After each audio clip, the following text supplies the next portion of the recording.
Hai teman-teman, selamat datang di Keluarga Ampun Batak. Ketemu lagi dengan aku Yusni Ambarita. Di video kali ini masih seperti biasa, kita masih membahas terkait dengan FRSKB keperawatan, baik perawat terampil maupun perawat ahli pertama. Di sini aku nggak mau pisahin karena kita nggak bisa tebak gimana soal SKB keperawatan itu. Kalau teman-teman nggak percaya, teman-teman bisa lihat di kolom-kolom komentar video-video kita dari teman-teman yang udah ujian. Jadi jangan berfokus sama soal, tapi berfokuslah pada materi. Maksudnya materi pembelajaran. Jadi sehingga teman-teman kalau dapat soal terkait dengan materi itu, materi pembelajarannya, teman-teman bisa jawab, bukan hanya memahami soal tersebut gitu teman-teman. Jadi saran mereka pelajarin materinya, bukan pelajarin soalnya. Ya seperti yang aku saranin setiap saat ketika aku upload video. Aku mau teman-teman itu pelajarin materinya juga, terus kita tes latihan soal itu untuk mengetahui sudah seberapa luas kemampuan teman-teman untuk memahami materi tersebut. Itu maksud aku, tapi aku ikutin versinya teman-teman juga, bahwa teman-teman maunya latihan soal terus pembahasan gitu. Jadi teman-teman kalau misalnya teman-teman mau tahu apa aja sih FRSKB keperawatan, bisa teman-teman lihat di kolom komentar sejak dari video 2 minggu yang lalu aku share mereka, dan di beberapa postingan komunitas itu mereka selalu nge-share apa yang mereka udah dapat waktu ujian SKB keperawatan. Oh ya, especially buat teman-teman yang belum lulus ujian SKB keperawatan, tetap semangat buat kalian, dan khususnya yang udah nge-share pengalamannya waktu ujian SKB keperawatan padahal mereka nggak lulus ujian tapi tetap mau nge-share pengalamannya gimana soal-soal yang mereka dapat gitu. Wow, mereka masih berbesar hati sih, dan mereka nggak pelit ilmu gitu. Mereka masih mau berbagi walaupun mereka nggak lolos ujian, tapi mereka tetap share. Bisa lihat di kolom-kolom komentar kita ya kalau teman-teman kurang percaya atau pengen tahu gimana pengalaman mereka. Oke, mengingat durasi teman-teman, langsung aja kita bahas materinya, terus kita langsung bahas soalnya. Jadi ada bertahap, materi soal kayak gitu. Ikutin aja videonya biar teman-teman bisa paham dan nilai mana yang lebih baik. Menurut aku sih ini yang paling bermanfaat untuk jalan tengahnya dari dua versi permintaan teman-teman. Oke, langsung aja luka bakar. Luka bakar merupakan kerusakan kulit tubuh yang disebabkan oleh trauma panas atau trauma dingin atau frostbite. Jadi penyebabnya teman-teman adalah api, air panas, listrik, kimia, radiasi, dan trauma dingin atau frostbite. Kerusakan ini dapat menyertakan jaringan bawah kulit. Artinya, luka bakar ini bukan hanya membuat trauma pada kulit, tapi bisa juga mengenai otot, bahkan tulang juga bisa terkena, tergantung dari luka bakar apa. Yang biasanya bisa terjadi luka bakar berat itu pada sengatan listrik. Nah, berdasarkan data pasien yang dirawat di unit luka bakar RSCM tahun 2012 sampai dengan 2016, bahwa penyebab luka bakar pada anak itu persentase tertingginya itu karena air panas. Yang kedua adalah karena api, ketiga karena listrik, dan yang keempat karena kimia, dan kelima karena kontak. Terus untuk penyebab luka bakar pada orang dewasa disebabkan oleh api, itu yang paling persentase tertinggi. Kemudian yang kedua air panas, ketiga listrik, keempat kimia, dan yang kelima kontak. Mungkin gak asing buat teman-teman untuk penilaian luas luka bakar, yaitu dengan rumus Rule of 9, yaitu dimana kenapa pakai Rule of 9 lebih gampang diingat, yaitu dengan angka 99% kayak gitu. Nah, gimana cara gampang ingatnya teman-teman? Ya kalau bisa dipahamin dan diingat lah ya. Jangan sampai teman-teman dapat soal tentang ditanyakan luas luka bakar atau penilaian luas luka bakar dengan Rule of 9, yaitu untuk orang dewasa. Jadi untuk gampang ingatnya teman-teman ingat postur tubuh ini, terus ingat bagian depan dan bagian belakang. Nah, untuk penghitungan rumusnya, untuk kita mulai dari kepala. Bagian wajah depan 4,5%, bagian belakang 4,5%. Untuk bagian depan, dada dan perut itu jumlahnya 18%. Sementara untuk punggung belakang sampai dengan di atas bokong, kalau misalnya terkena siraman air panas, itu 18% masing-masing, di atas 9%, di bawah 9%. Terus untuk tangan kiri bagian belakang 4,5% dan bagian depannya 4,5%. Untuk tangan bagian belakang itu 4,5% dan bagian depan 4,5%. Nah, sedangkan untuk persentase di perineum atau di kemaluan atau genitalia itu 1%, dan untuk kaki kiri bagian belakang 9%, bagian depan 9%, dan demikian juga untuk kaki kanan 9% bagian belakang dan 9% bagian depan. Nah, itu untuk Rule of 9 buat orang dewasa. Sedangkan untuk pediatric Rule of 9 atau untuk anak-anak, teman-teman perhitungannya berbeda dengan Rule of 9 untuk orang dewasa. dewasa. Nah, untuk anak-anak yaitu persentasenya bagian wajah itu 9% dan bagian belakangnya 9%. Jadi totali untuk kepala 18%. Nah, untuk bagian depan, bagian dada sampai dengan perut itu kalau misalnya terkena luka bakar, maka hitungannya 18% dan bagian belakang juga demikian 18%. Untuk tangan, bagian kiri 9%, bagian kanan 9%. Dan untuk kaki, bagian kiri 14%, bagian kanan 14%. Artinya depan dan belakang 77% gitu. Jadi kalau dijumlahkan teman-teman, yang ini 100% dan yang ini juga 100%. Sedangkan untuk menghitung luka bakar yang tidak luas teman-teman, yaitu kita dengan menggunakan metode palmar area, yaitu untuk mengestimasi luka bakar yang kecil. Dengan menggunakan area palmar ini maksudnya dalam artian menghitung dengan cara jari dan telapak tangan pasien. Dari tangan pasien tersebut ya, dianggapnya memiliki 1% total body surface area atau TBSA. Jadi dari total keseluruhannya dihitung jadi 1%. Metode ini sangat berguna bila pasien memiliki luka bakar yang kecil tersebar sehingga tidak dapat menggunakan metode rule of 9 gitu teman-teman. Jadi kalau misalnya ada lukanya kecil-kecil gitu, perhitungannya dengan menggunakan palmar area karena kita nggak bisa menggunakan metode rule of 9 gitu ya teman-teman. Nah oke, setelah kita pelajarin materi tersebut, kita langsung masuk ke latihan soal yang berkaitan dengan materi yang kita bahas. Oke, kita udah bahas materi terkait dengan itu, maka kita latihan soal terkait dengan materi yang kita bahas. Jadi ada materi, ada soal, materi, soal kayak gitu ya teman-teman, kita mix. Oke, soal yang pertama. Seorang laki-laki berusia 30 tahun korban kebakaran 2 jam yang lalu dibawa ke IGD dengan luka bakar di area wajah, lengan atas kiri depan dan belakang, lengan atas kanan bagian depan, dada dan perut bagian depan. Hasil pengkajian pasien tidak sadarkan diri dan berat badan pasien 50 kg. Berapa luas luka bakar pasien tersebut? A. 27%, B. 36%, C. 45%, D. 54%, E. 72%. Ya, jadi jawabannya apa teman-teman? Berapa? Yang ditanyakan maksudnya luka bakarnya ada di area wajah, lengan atas kiri depan dan belakang, artinya di tangan kiri bagian depan dan belakangnya. Terus lengan atas kanan berarti tangan kanan tapi bagian depannya aja. Terus dada dan perut bagian depan, nggak kena bagian belakangnya. Itu berapa persen teman-teman? Sudah tahu jawabannya teman-teman? Oke, langsung aja jawabannya adalah B, 36%. Gimana pembahasannya? Oke, kita mulai. Jadi area wajah itu hitungannya kan 4,5%. Area wajah, bukan ikut kepala. Jadi nilainya cuma 4,5%. Terus terkenanya lagi di lengan atas kiri depan dan belakang. Artinya lengan kiri ini bagian depan 4,5, bagian belakangnya 4,5. Berarti 4,5 tambah 4,5 sama dengan 9%. Kemudian lengan atas kanan bagian kanan.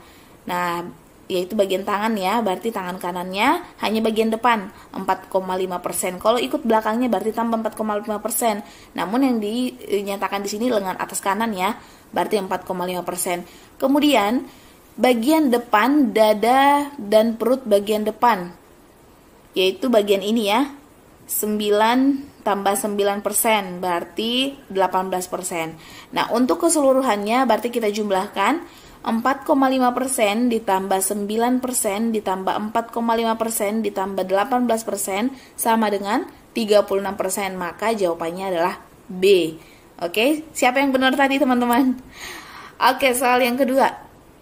Bapak Parto usia 30 tahun datang ke puskesmas dengan keluhan nyeri pada telapak tangan. Hasil pengkajian, pasien mengatakan 1 jam yang lalu pasien terkena api akibat memegang botol aqua bekas minyak bensin yang hendak dibakarnya di tong sampah. Tampak luka di telapak tangan pasien namun tidak luas. Tidak ada luka bakar di organ tubuh lainnya. Berapa luas luka bakar pasien tersebut?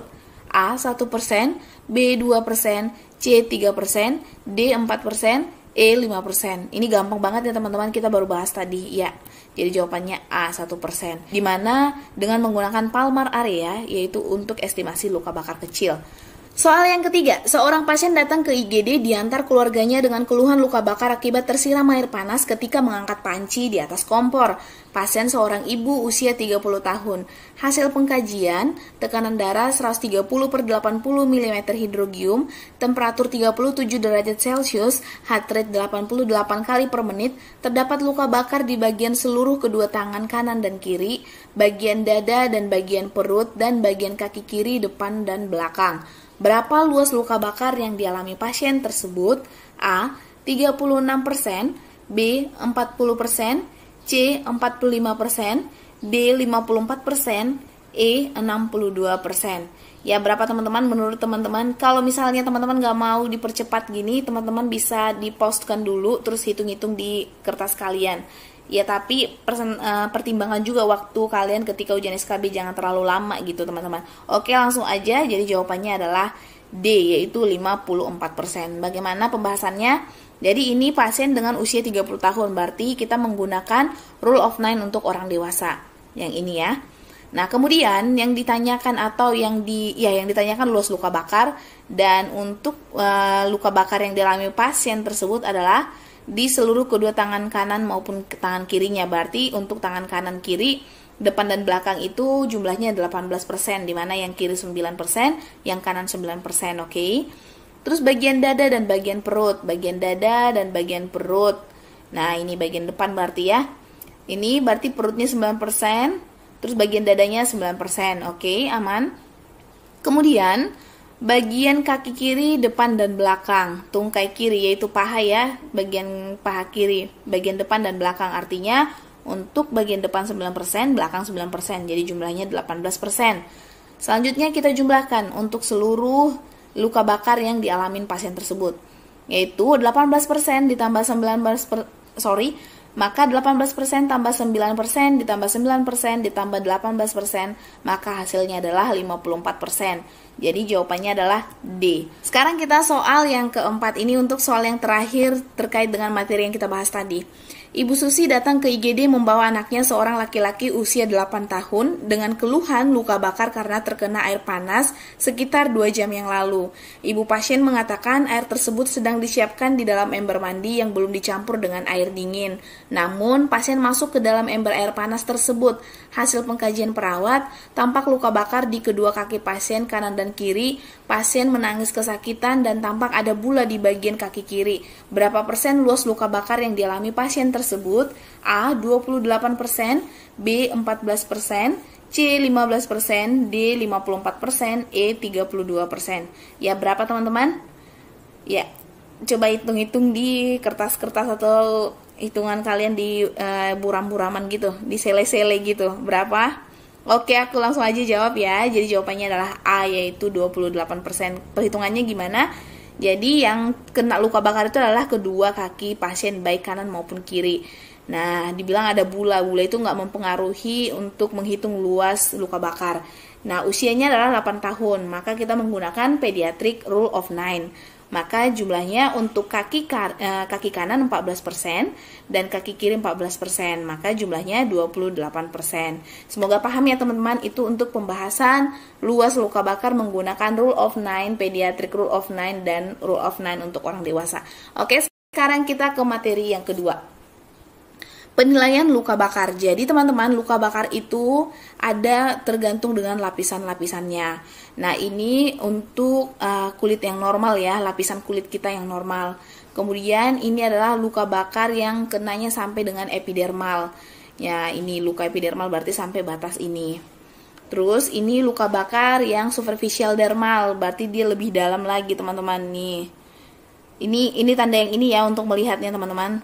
Kemudian ini kedalaman luka bakar itu bisa kita lihat melalui ini. Kurang jelas ya gambarnya dan tulisannya, nanti aku bakal jelasin di slide berikutnya.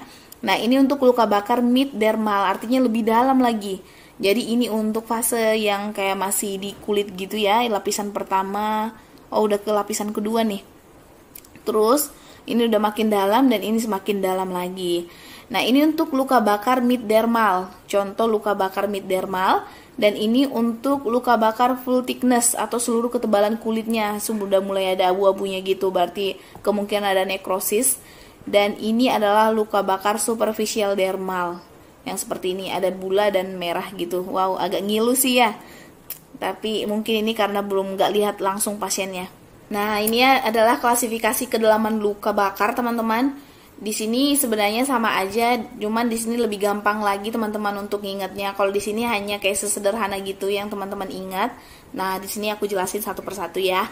Jadi luka bakar itu terbagi atas superficial, terus mid dermal dan deep. Nah, superficial itu artinya berarti belum ke tingkatan yang berat, artinya masih kayak ringan gitu, tapi ringan menuju sedang, ya ringan lah, ringan, dan ada beberapa juga menuju sedang tapi nggak ada yang berat.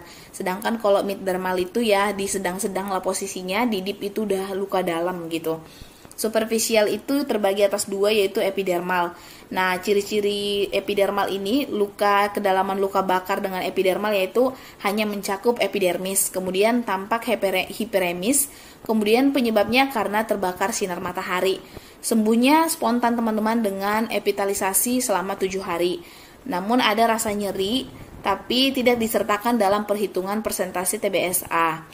Kemudian superficial dermal. Superficial dermal ini ciri-cirinya mencakup hingga papilar dermis, kemudian adanya bula warna merah muda, jadi luka bakarnya itu warna merah muda, sangat nyeri. Jadi kayak di area luka bakar itu sangat nyeri rasanya. Kemudian sembuh spontan dengan epitalisasi dari struktur adnexa itu selama 14 hari. Kemudian untuk luka bakar mid dermal, di mana berwarna pink tua, terus tidak selalu sembuh spontan, jadi nggak selalu sembuh spontan, kadang ada yang sembuh, kadang yang enggak. Nah, nggak bisa dipastikan gitulah. Terus, maksudnya di sini nggak bisa dipastikan kayak harus digunakan pengobatan. Kadang ada juga beberapa luka itu bisa spontan tanpa pengobatan atau tanpa operasi gitu, udah beridemen bisa sembuh, itu yang maksudnya di mid dermal ini. Kemudian yang ketiga, capillary refill lambat. Kemudian keempat, tampak edema dan adanya bula. Kelima, sensasi sentuhan ringan menghilang, jadi kayak sensasi nyerinya itu nggak terlalu sensitif banget gitu, jadi kayak rasanya nggak nyeri banget padahal lukanya lumayan gitu. Terus nyeri persisten.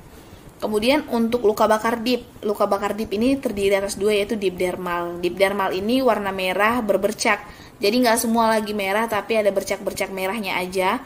Terus bisa terdapat bula maupun tidak. Jadi di beberapa luka itu ada yang bula, ada yang enggak. Kadang juga nggak ada bulanya, namun ada juga yang berbula gitu. Terus kemudian capillary refillnya tidak ada dan tidak ada sama sekali rasa nyeri. Jadi walaupun luka tapi nggak dirasakan nyerinya. Kemudian untuk deep yang full thickness, di mana mencakup epidermis dan seluruh dermis. Kemudian berwarna putih, mengkilat atau hitam. Ini udah kayak menuju nekrosis ya. Terus tidak ada nyeri. Biasanya terdapat eskar. Nah, itu teman-teman.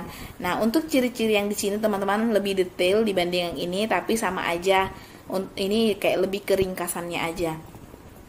Nah, itu dia teman-teman untuk klasifikasi kedalaman luka bakar. Teman-teman udah bisa ingat. Perbedaannya adalah kalau di deep ini dia lebih kayak keberat gitu. Dia ada yang capillary refillnya tidak ada. Terus itu untuk deep dermal, dan rangsangan nyerinya itu udah nggak ada gitu. Warna merah bercak-bercak di luka bakarnya, nggak keseluruhan merah tapi udah nggak ada bercak-bercaknya aja. Terus terdapat bula maupun tidak ada, jadi kadang ada bulanya kadang enggak. Sementara untuk full thickness ini lebih parah lagi, dia mencakup epidermis, terus berwarna putih, mengkilat atau hitam. Nah, nggak ada lagi warna merahnya gitu. Ingat teman-teman, untuk full thickness itu udah nggak ada warna merahnya. Sedangkan deep dermal itu masih ada bercak merah. Terus untuk mid dermal itu berwarna pink tua, ingat aja warnanya. Kemudian epidermal ini dia kayak hanya ringan aja, mencakup seluruh dermis, tampak hiperemis. Nah, untuk epidermal ini hanya mencakup epidermis tampak hiperemis, artinya yang gampang teman-teman ingat itu kayak penyebabnya karena paparan sinar matahari dan bisa sembuh hanya karena paparan sinar matahari. Nah, untuk epidermal ini biar gampang ingatnya teman-teman ingat aja kalau ini karena penyebab paparan sinar matahari, jadi bisa sembuh spontan gitu. Dan ini nggak termasuk jadi perhitungan persentase TBSA. Sedangkan untuk superficial ini warnanya merah muda, jadi untuk mengingat ciri-cirinya teman-teman ingat aja warnanya gitu untuk lebih gampangnya. Oke, kita sekarang masuk ke soal. Bapak Andi seorang pasien rawat inap di ruang ICU akibat luka bakar. Tampak luka bakar berwarna merah berbercak, terdapat bula di sekitar luka bakar, capillary refill tidak ada dan pasien tidak merasakan nyeri. Apakah klasifikasi kedalaman luka bakar yang dialami Bapak Andi tersebut? A. Luka bakar deep. B. Luka bakar mid dermal. C. Luka bakar superficial. D. Luka bakar ringan. E. Luka bakar biasa. Apa teman-teman? Kita baru aja bahas. Kira-kira masih ingat nggak? Jadi kalau yang dirasakan Bapak ini adalah luka bakarnya berwarna merah berbercak. Nah, yang berbercak tadi apa? Terus terdapat bula di sekitar luka bakar. Capillary refill-nya tidak ada. Gitu. Apa teman-teman tadi dia di sisi sebelah kanan gitu? Ya, jawabannya adalah A, yaitu luka bakar deep. Dimana luka bakar deep itu adalah yang seperti ini ya. Warnanya jadi kayak ada beberapa bercak merah, kayak misalnya di pinggir-pinggirnya ini masih ada merah-merah gitu, tapi di sisi-sisi lain sudah nggak merah lagi, misalnya ini udah kayak ada abu-abu, putih, kayak gitu, udah kayak nekrosis gitu loh teman-teman. Jadi luka bakar deep ini memiliki derajat keparahan yang sangat besar, dimana luka bakar kedalaman ini tidak dapat disembuhkan secara spontan, tapi hanya dengan bantuan epitalisasi dan hanya dapat sembuh dalam waktu yang cukup lama dan meninggalkan bekas eskar yang signifikan gitu. Makanya untuk ciri-ciri ini jadi dia jawabannya adalah A, yaitu untuk luka bakar deep. Selanjutnya soal yang ke-6. Bapak Ando seorang pasien rawat inap di ruang ICU akibat luka bakar. Tampak luka bakar berwarna pink tua. Ingat teman-teman, pink tua itu tadi di bagian mana? Capillary refill lambat, tampak edema dan adanya bula pada luka bakar. Rasa nyeri ada, namun ringan, yang menunjukkan adanya kerusakan plexus dermal dari saraf cutaneus, teman-teman. Apakah klasifikasi kedalaman luka bakar yang dialami Bapak Ando tersebut? A. Luka bakar deep. B. Luka bakar mid dermal. C. Luka bakar superficial. D. Luka bakar ringan. E. Luka bakar biasa. Yang paling gampang teman-teman ingat itu yaitu dari warna tadi kan yang aku bilang. Jadi luka bakarnya ini masih berwarna pink tua, terus capillary refill-nya lambat ya. Terus tampak ada edema dan adanya bula pada luka bakar. Rasa nyerinya juga ringan. Ya, kira-kira apa teman-teman? Ya, oke, jawabannya adalah B, yaitu luka bakar mid dermal. Jadi luka bakar mid dermal ini adalah luka bakar yang jumlah sel epitelnya bertahan untuk proses reepitalisasi sangat sedikit, dikarenakan luka bakar yang agak dalam sehingga penyembuhan luka bakar secara spontan ini tidak selalu terjadi, namun bisa aja terjadi gitu. Nah, seperti ini ya teman-teman, lapisan kulit yang kena itu sampai ke dalaman ini. Nah, ini contoh luka bakar mid dermal. Terus warna luka bakar pada kedalaman ini berwarna merah muda agak gelap. Nah, kadang ada merah muda tapi lebih ke gelap gitu gak sih? Dia merah muda, ada beberapa ini. Tapi ada juga sisi-sisi putih, ada lemak-lemak kayak gini gitu. Namun tidak segelap pada pasien luka bakar deep dermal. Nah, deep dermal tadi kan memang benar-benar kayak nekrosis banget gitu. Terus sensasinya juga berkurang, namun rasa nyeri tetap ada yang menunjukkan adanya kerusakan plexus dermal dari saraf cutaneus. Nah, itu dia teman-teman untuk luka bakar mid dermal. Sekarang kita masuk ke materi ketiga, yaitu kriteria luka bakar. Jadi kriteria luka bakar ini terdiri atas 3 teman-teman, yaitu kriteria luka bakar ringan, kriteria luka bakar sedang, dan kriteria luka bakar berat. Nah, untuk kriteria luka bakar ringan itu terdiri dari 3 ciri-ciri, yaitu yang pertama TBSA-nya kurang atau sama dengan 15% pada dewasa, di mana TBSA itu adalah total body surface area. Kemudian yang kedua, TBSA-nya kurang atau sama dengan 10% pada anak. Nah, ini kalau untuk pada anak TBSA-nya kurang atau sama dengan 10%. Terus kalau untuk orang dewasa kurang atau sama dengan 15%. Kemudian ciri yang ketiga, luka bakar full thickness dengan TBSA kurang atau sama dengan 2% pada anak maupun dewasa tanpa mengenai daerah mata. Jadi kalau dia luka bakar ringan, terus dia yang luka bakar full thickness ini TBSA-nya kurang atau sama dengan 2% teman-teman, yaitu baik itu anak-anak maupun dewasa, tapi nggak mengenai daerah-daerah mata, daerah telinga, wajah, tangan, kaki, atau perineum itu teman-teman. Sedangkan untuk luka bakar dengan kriteria luka bakar sedang, ciri-cirinya juga 3. Nah, nanti kita lihat perbedaannya apa ya. Oke ya, untuk yang pertama itu TBSA-nya 15 sampai dengan 25%. Ini pada dewasa dengan kedalaman luka bakar full thickness-nya kurang dari 10%. Kemudian yang kedua TBSA-nya 10 sampai dengan 20% pada luka bakar partial thickness pada pasien anak di bawah 10 tahun dan dewasa usia di atas 40 tahun, atau luka bakar full thickness kurang dari 10%. Artinya kalau untuk luka bakar sedang ini TBSA-nya untuk orang yang dewasa 15 sampai 25% teman-teman. Tapi kalau untuk dengan luka bakar full thickness kurang dari 10%. Terus untuk TBSA yang kedua yaitu untuk anak ya yang usianya di bawah 10 tahun, TBSA-nya 10 sampai dengan 20%.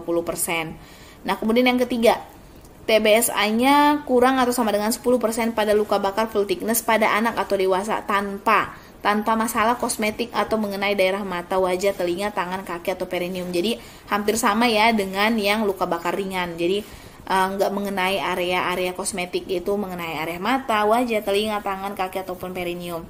Kemudian luka bakar berat, di mana kriteria luka bakar berat ini di mana kriteria luka bakar berat ini lumayan banyak ya, ada 7, yaitu TBSA-nya lebih atau sama dengan 25%, kemudian TBSA-nya lebih atau kemudian yang kedua TBSA-nya lebih atau sama dengan 20% pada anak usia di bawah 10 tahun dan dewasa usia di atas 40 tahun. Kemudian yang ketiga TBSA-nya lebih atau sama dengan 10% pada luka bakar full thickness. Keempat, semua luka bakar yang mengenai daerah mata, wajah, telinga, tangan, kaki, atau perineum yang dapat menyebabkan gangguan fungsi atau kosmetik. Nah, kalau di luka bakar berat ini semuanya, keseluruhannya kena, baik itu di area mata, telinga, tangan, kaki, atau perineum. Jadi semuanya terkena. Sementara untuk luka bakar sedang dan ringan kan enggak tadi ya. Kemudian selanjutnya untuk kriteria luka bakar berat, semua luka bakar yang terkena sengatan listrik.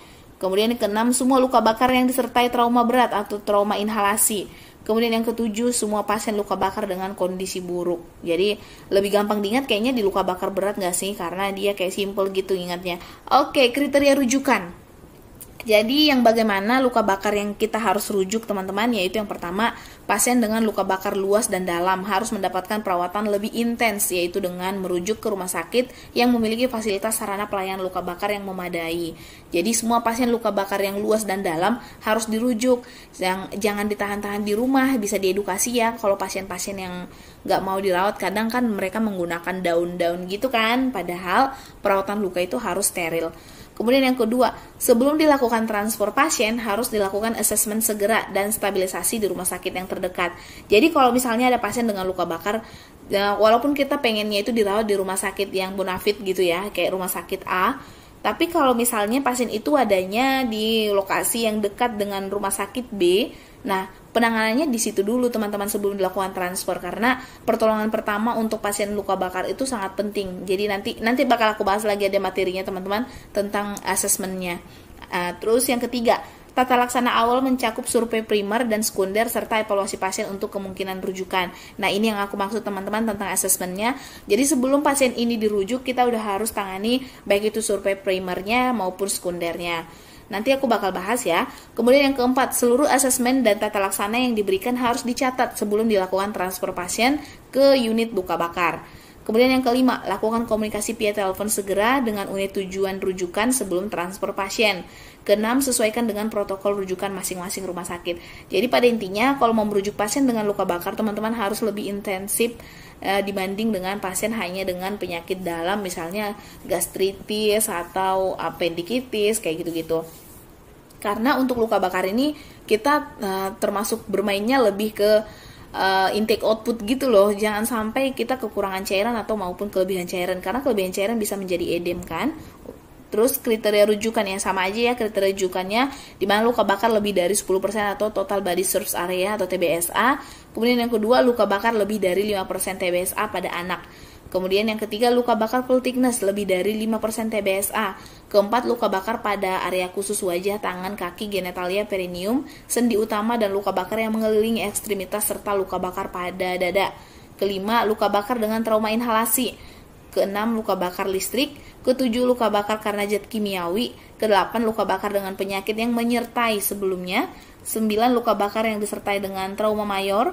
Ke-10, luka bakar pada usia ekstrim di mana anak sangat muda ataupun dengan orang tua. 11, luka bakar pada wanita hamil. Ke-12, luka bakar bukan karena kecelakaan. Jadi dengan kriteria-kriteria ini, pastikan pasien yang mengalami kriteria ini harus dirujuk, jangan dirawat di puskesmas teman-teman. Karena bukan kita menyepelekan pelayanan puskesmas, tapi ada standar-standar batasan di fasilitas pelayanan pertama, kedua, dan selanjutnya. Oke, setelah kita bahas materi tadi, kita bahas soal dulu. Kita masuk ke soal ya, latihan.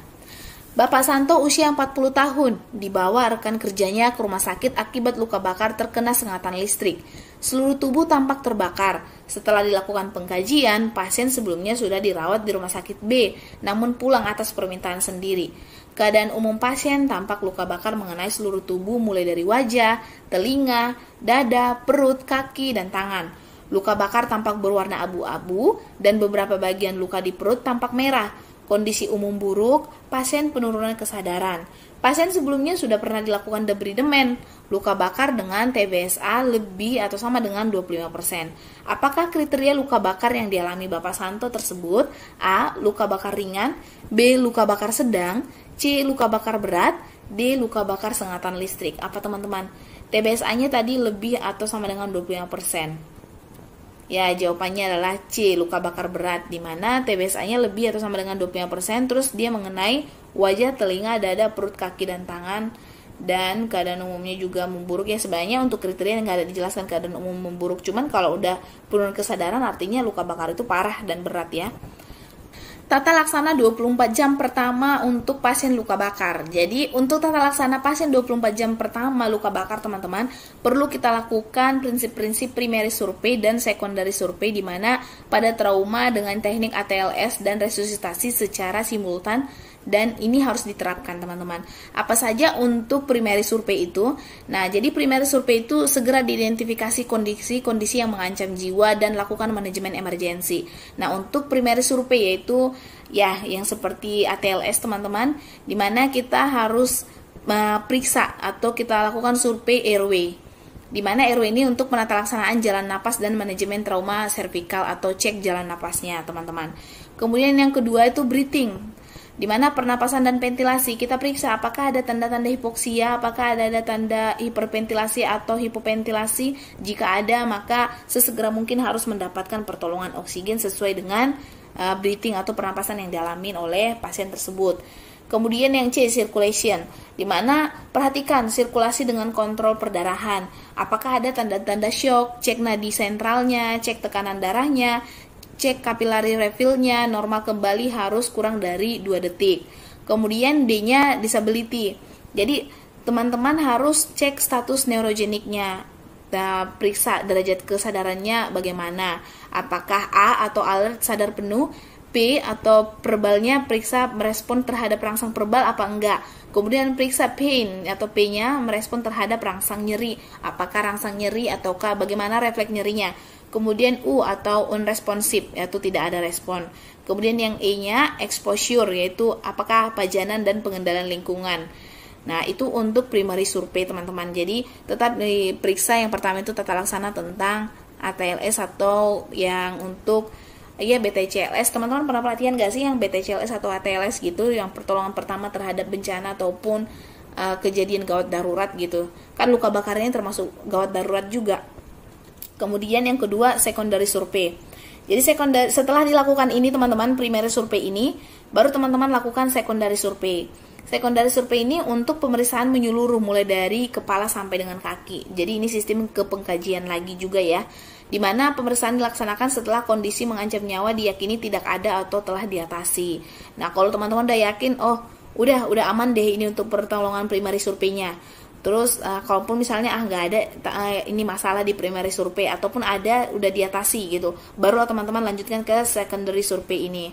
Nah, kemudian di secondary survey ini teman-teman kaji bagaimana riwayat penyakitnya, apakah mekanisme traumanya, terus pemeriksa survei sekunder ini di sini teman-teman periksa apakah minum obat terakhir itu apa, pengobatannya, penyakitnya apa, terus segalanya lah tentang pengkajian seperti asuhan keperawatan yang kita lakukan. Nah, sementara untuk tata laksana setelah 24 jam pertama. Nah, di sini teman-teman lebih fokus karena contoh soal yang didapat teman-teman yang FLU jenis KB itu kasus tentang menghitung cairan tubuh untuk resusitasi cairan pada pasien luka bakar. Nah, adapun tata laksana setelah 24 jam pertama. Jadi, yang pertama itu diperhatikan adalah kebutuhan cairan. Perhitungan kebutuhan cairan dilakukan pada waktu pasien mengalami trauma luka bakar, bukan saat pasien datang. Jadi, untuk perhitungan cairan itu teman-teman bukan kapan pasiennya datang gitu, atau misalnya baru datang nih baru kita hitung resusitasi cairan, tapi pas kejadian langsung hitung nih berapa cairan yang harus diberikan, jangan sampai lewat dari 24 jam gitu. Jadi disarankan untuk pasien dengan luka bakar ini menggunakan cairan RL, yaitu ring laktat ya, di mana 50% total perhitungan cairan dibagi menjadi 2 tahap dalam waktu 24 jam pertama. Jadi pemberiannya diberikan 2 tahap, di mana tahap pertamanya diberikan 8 jam pertama setelah luka bakar, setelah kejadian. Kemudian diberikan tahap keduanya setelah 16 jam setelah pemberian yang dari 8 jam, ya gitu jaraknya. Nah, untuk perhitungannya nanti ya teman-teman. Nah, cairan harus diberikan menggunakan 2 jalur IP line teman-teman, dengan ukuran kalau bisa avokat nomor 16, yaitu untuk orang dewasa. Tapi sebisa mungkin lah kalau misalnya nggak bisa dengan avokat yang 16, tujuannya sih biar cepat ya masuk cairan, tapi kalau nggak bisa sebisa mungkin lah kondisikan gitu. Namun diutamakan dipasang pada kulit yang tidak terkena luka bakar, jadi jangan dipasang di kulit yang luka bakar karena kan beresiko infeksi juga kan. Jadi dicari entah di kaki atau di mana gitu. Kadang-kadang sih beberapa pasien yang sudah aku rawat dulu ya waktu kerja, yang untuk luka bakar jarang menggunakan infus, jarang menggunakan IV line, biasanya menggunakan CPP itu teman-teman. Kemudian rumus yang digunakan yaitu dengan rumus Prenglen formula, yaitu 3 sampai dengan 4 mili dikali kilogram berat badan dikali persentase TBSA. Contohnya gini teman-teman, maksud dari penggunaan rumus formula Prenglen formula ini. Pasien umur 40 tahun, ini contoh soal ya. Pasien umur 40 tahun, berat badannya 60 kilo dengan luka bakar 36%. Artinya TBSA ini dari luka bakar, persentase luka bakar keseluruhan tubuhnya setelah kita hitung. Berapa cairan yang akan diberikan pada 8 jam pertama? Kan untuk pemberian cairan itu ada yang untuk 24 jam, ada yang untuk 8 jam pertama, ada yang 16 jam kedua, itu tahap keduanya. Nah, jadi yang ditanya di sini 8 jam pertama berapa gitu. Jadi kita harus hitung dulu untuk nominal 24 jamnya berapa gitu. Maka rumusnya, tadi rumusnya Prenglen formula itu 3 sampai dengan 4 mili dikali kilogram berat badan dikali persentase TBSA. Maka dan kita pakai 4 lah ya. Bisa juga dengan 3, ini minimalnya 3, maksimalnya 4. Jadi 4 dikali dengan berat badannya 60 kilo, 60. Kemudian kita kalikan dengan TBSA-nya, persentase TBSA tadi luka bakarnya 36%, dikali dengan 36%. Nah, jadi di sini teman-teman perhitungannya bukan seperti matematika yang kayak oh iya 4 mili ini harus dirubah dulu biar bisa dikalikan dengan kilogram, terus harus dikalikan dengan persen, ini harus diginiin gitu. Nggak mesti seperti itu, langsung aja 4 dikali, ya 4 ini dari rumus ya, dikali berat badannya pasien tersebut, dikali dengan TBSA pasien tersebut. Jadi 4 kali 60 kali 36 hasilnya 8.640 mili yang perlu dibutuhkan. Ini untuk per 24 jam. Jadi selama 24 jam pasien ini membutuhkan cairan 8.640 mili. Yang ditanyakan adalah untuk pemberian 8 jam pertama. Maka tadi kan 50% total hitungannya. Maka 50% dari total cairan yang 24 jam. Jadi 50% dari 8.640 mili adalah 4.320 mili. Maka tahap pertama diberikan 8 jam pertama adalah 4.320 mili. Selanjutnya untuk tahap kedua 16 jam setelah pemberian 8 jam tadi, yaitu 4.320 mili lagi gitu. Nah, ada pun catatan yang perlu teman-teman ingat dalam tata laksana ini luka bakar ini teman-teman, yang tadi ya, upayakan pemasangan infus bukan di daerah luka bakar. Kemudian yang kedua, selama pemberian cairan hitung intake dan output cairan. Jadi kalau misalnya teman-teman tadi mau mau resusitasi cairan, yaitu untuk 8 jam pertama 4.320 mili, jangan sampai habis 4.000 itu baru teman-teman observasi pasiennya. Tapi ketika pemberian 200 atau sampai dengan ya kurang lebih 200 cc udah kalian berikan, atau sampai dengan 500, pantau terus apakah ada urin yang keluar gitu, apakah oliguri ataukah poliuri gitu. Jadi harus dipantau, jangan cuman hanya kasih cairan gitu aja loh teman-teman. Makanya dijelaskan lagi kalau misalnya oliguri maka pasiennya atau cairannya ditingkatkan, tapi sesuai dengan kolaborasi dari dokter ya, advice dari dokter. Namun kurangi cairan sebanyak kurang lebih 10% dari pemberian bila urin outputnya lebih dari 1 mili per kilogram berat badan per jam. Ini untuk orang dewasa. Dan untuk anak-anak kalau urin output yang keluar itu lebih dari 1,5 mili per kilogram berat badan per jam. Ini untuk anak-anak. Jadi dihitung teman-teman, kok urinnya berlebih ya gitu. Kalau misalnya lebih, lapor lagi ke dokter, dokter ini urinnya banyak deh, padahal yang masuk baru sekian gitu. Jadi harus ada balance cairan. Ya teman-teman bisa pelajarin juga untuk perhitungan IWL ya.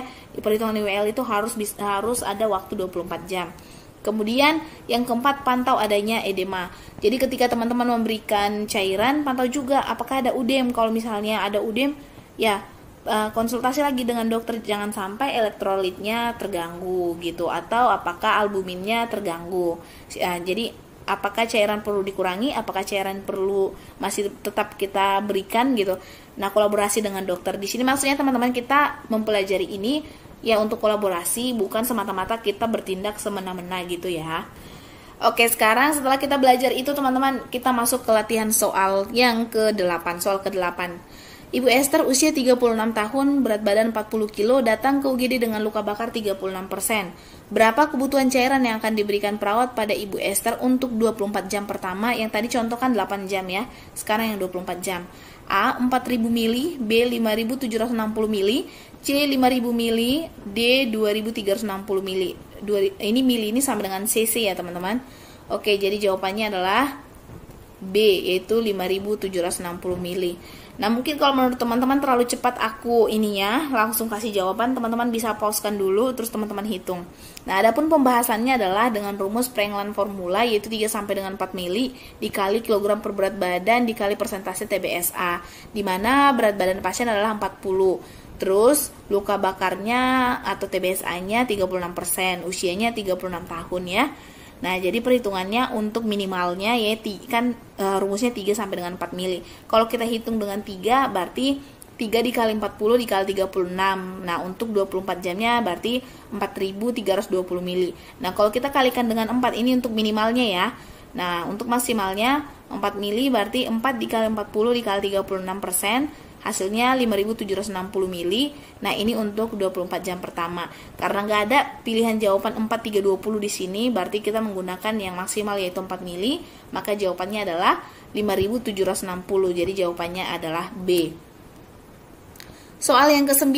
Ibu Esther usia 36 tahun, berat badan 40 kilo, datang ke UGD dengan luka bakar 36%. Berapa kebutuhan cairan yang akan diberikan perawat pada Ibu Esther untuk 8 jam pertama? Nah, untuk perhitungan 8 jam pertama, kita harus hitung dulu 24 jam pertamanya kan? Oke, pilihan jawabannya adalah A. 2880 mili, B. 5760 mili, C. 3000 mili, D. 2360 mili. Oke, langsung aja kita jawab. Ya, jawabannya adalah A, 2880 mili.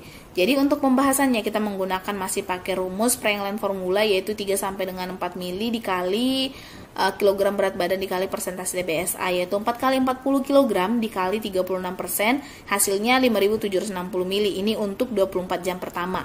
Maka 50% dari 5760 ini adalah 2880. Maka tahap pertamanya kita berikan di 8 jam pertama sebanyak 2880, yaitu 50% dari cairan untuk kebutuhan 24 jam, atau 5760 dibagi 2 sama dengan 2880. Jadi jawabannya adalah A. Oke teman-teman, ini adalah soal yang terakhir dan merupakan soal yang ke-10. Di sini aku mau minta waktu kalian 3 detik aja buat teman-teman yang belum subscribe dan belum klik tombol loncengnya. Please subscribe dan klik tombol loncengnya biar kalian gak ketinggalan video-video kita selanjutnya. Karena aku bakal masih tetap membahas FR SKB keperawatan, baik perawat ahli pertama maupun perawat terampil. Dan kalau kalian subscribe, aku juga semakin bersemangat untuk upload video terbaru buat teman-teman dan video-video bermanfaat buat teman-teman semua.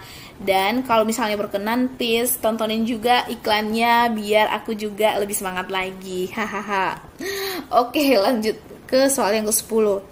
Ibu Esther usia 36 tahun, berat badan 40 kg, datang ke UGD dengan luka bakar 36%. Dokter menganjurkan untuk pemasangan 2 IP line kanan dan kiri untuk pemberian cairan RL sebanyak 2880 mili, di mana ini untuk pemberian 8 jam pertama. Selama pemberian cairan, perawat memantau intake output pasien tersebut, di mana cairan yang masuk 500 cc sementara urin kurang dari 1 mili per kilogram berat badan per jam. Apakah tindakan keperawatan selanjutnya yang akan diberikan perawat selain kolaborasi dengan dokter? A. Mengikat selang urin bag agar urin pasien tertahan. B. Membuang urin pasien dan mencatat sesuai normal. C. Melepaskan selang kateter karena selang kateter mengakibatkan banyak urin. D. Mengurangi cairan sebanyak 10% dari pemberian cairan yang seharusnya sambil memantau intake output cairan pasien. Jadi jawabannya adalah D, yaitu mengurangi cairan sebanyak 10% dari pemberian cairan yang seharusnya sambil memantau intake output cairan pasien. Kenapa bukan A? Jadi A itu mengikat selang urin bag agar urin pasien tertahan. Ini salah ya teman-teman, karena bisa mengakibatkan full blast kan pasiennya. Kemudian yang B, membuang urin pasien dan mencatat sesuai normal. Ini namanya berbohong. Berarti pendokumentasian kita hanya mendokumentasikan hal-hal yang normal, padahal pendokumentasian yang benar itu harus sesuai dengan realita. Tidak boleh spekulasi dan harus dicatat baik itu normal maupun keadaan abnormal. Kemudian yang ketiga, melepaskan selang kateter karena selang kateter mengakibatkan banyak urin. Enggak ya, karena selang kateter itu nggak mempengaruhi mau banyak atau sedikitnya urin. Justru banyak pasien yang mengeluh, apalagi pasien sadar ya, kalau misalnya pasang kateter urin itu bisa mengakibatkan kayak sulit berkemih, kayak nyeri gitu. Akhirnya mereka kayak sulit berkemih gitulah. Jadi bukan A, B, C jawabannya ya. Dan kalau kita hubungkan dengan teori juga, dimana kalau misalnya urin outputnya lebih dari 1 mili per kilogram berat badan per jam ini untuk dewasa, itu dianggapnya bahwa kita perlu mengurangi cairan yang sudah kita berikan. Jadi cairan yang kita kurangi 10% dari jumlah cairan yang kita putuskan berapa nih tadi, sesuai dengan rumus yang kita hitung gitu teman-teman. Oke teman-teman, sampai di sini dulu materi pembelajaran kita, semoga bermanfaat. Di video selanjutnya aku masih bahas terkait dengan FRSKB keperawatan. Untuk itu jangan lupa klik subscribe dan klik tombol loncengnya biar aku lebih semangat lagi dan kalian juga nggak ketinggalan video-video terupdate dari kita. Dan untuk lebih semangat lagi teman-teman untuk menghadapi ujian dan untuk semangat lagi biar bisa semangat belajar, teman-teman bisa bacain kolom-kolom komentar kita tentang pengalaman teman-teman yang udah lulus SKB keperawatan. Oke teman-teman, semangat belajar, jangan ngantuk-ngantuk, jaga kesehatan kalian. Sampai ketemu di video selanjutnya. Bye-bye.